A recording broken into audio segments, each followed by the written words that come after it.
بسم اللہ الرحمن الرحیم، السلام علیکم ورحمۃ اللہ وبرکاتہ۔ دوستو، آج آپ حضرات کی سامنے رمضان کے آخری عشرے کی کچھ عبادت پیش کر رہا ہوں۔ بہت سارے حضرات ہیں جنہوں نے پوچھا ہے کہ مفتی صاحب، رمضان کے آخری عشرے میں کون کون سی عبادتیں کرنا چاہیے؟ کیا رسول اللہ صلی اللہ علیہ وسلم نے کوئی خاص عبادت امت کے لیے پیش کی ہے؟ رہنمائی فرما دیجیے۔ تو دیکھیے، میں آپ حضرات کے سامنے بالکل سیدھی سیدھی بات کر رہا ہوں، ادھر ادھر کی کوئی بات نہیں کروں گا۔ رمضان کے آخری عشرے میں آپ کو کون کون سی عبادت کرنی ہے یہ بتانے جا رہا ہوں۔ بالکل صاف ستھری بات کر رہا ہوں، نہ کہ ادھر ادھر کی کوئی بات۔ سب سے پہلا کام آپ کو کیا کرنا ہے؟ اگر آپ کے ذمے فرض نمازوں کی قضا ہے تو آپ ان کو پوری کرنے کی کوشش کریں، چاہے یہ رمضان ہو چاہے غیر رمضان ہو۔ ہر حال میں آپ کو جو فرض نمازیں آپ کے ذمے پڑی ہوئی ہے ان کو ادا کرنے کی فکر کرے۔ کیوں؟ اس لیے کہ آپ سے نفل نمازوں کے بارے میں سوال نہیں ہوگا، بلکہ فرض نمازوں کے بارے میں سوال ہوگا۔ اور قرآن کریم میں آتا ہے، فی جنات یتساءلون عن المجرمین ما سلککم فی سقر قالوا لم نک من المصلین۔ جنتی لوگ جنت میں جب چلے جائیں گے تو جہنم کے اندر ایک کھڑکی کھولی جائے گی جو جنت کی طرف کھلے گی، تو جنتی لوگ جہنم والوں کو جلتا ہوا، سوجتا ہوا، پھولتا ہوا، سڑتا ہوا دیکھیں گے اور سوال کریں گے، فی جنات یتساءلون عن المجرمین، او مجرموں، ما سلککم فی سقر، آگ تمہیں کس جرم میں جلا رہی ہے؟ تو جواب ہوگا، قالو، کہنے لگے، لم نک من المصلین، کہ ہم نماز نہیں پڑھتے تھے۔ یہ سب سے بڑا جرم ہے۔ تو جتنی بھی آپ کی نمازیں قضا ہو چکی ہے ان کو ادا کرنے کی فکر کرے۔ فرض نمازوں کی قضا جو ہے آپ کے ذمے ان کو پڑھے۔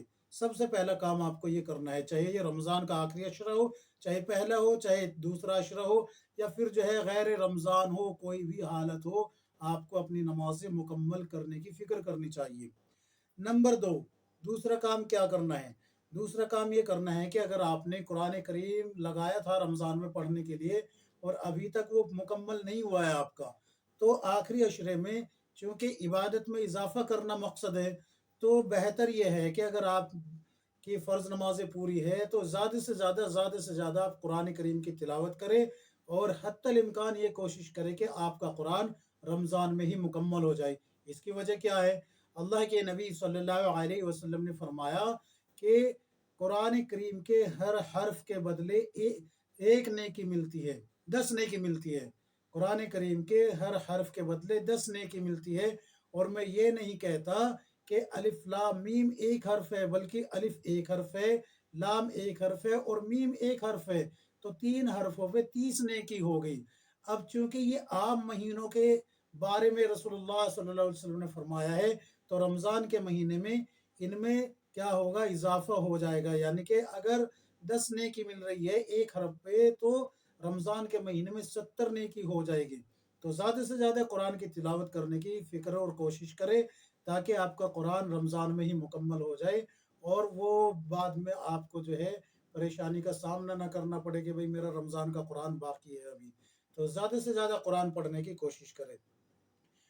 نمبر 3، تیسرا کام جو کرنا ہے وہ یہ کرنا ہے کہ دیکھیے، ہم انسان ہیں، گاہے بگاہے، جانے میں انجانے میں، کبھی نفس کی غلامی میں آ کے، کبھی شیطان کے بہکاؤ میں آ کے، کہیں نہ کہیں ہم سے جو ہے گناہ سرزد ہو جاتا ہے، چاہے وہ جان بوجھ کے کیا گیا ہو، نفس کے بہکاؤ میں آ کے، یا شیطان کے بہکاؤ میں آ کے، یا پھر جو ہے انجانے پن میں ہو گیا ہو، چاہے وہ گناہ کبیرہ ہو چاہے صغیرہ ہو، کیسا بھی گناہ ہو، سب کے لیے استغفار کرنا بڑا ضروری ہے۔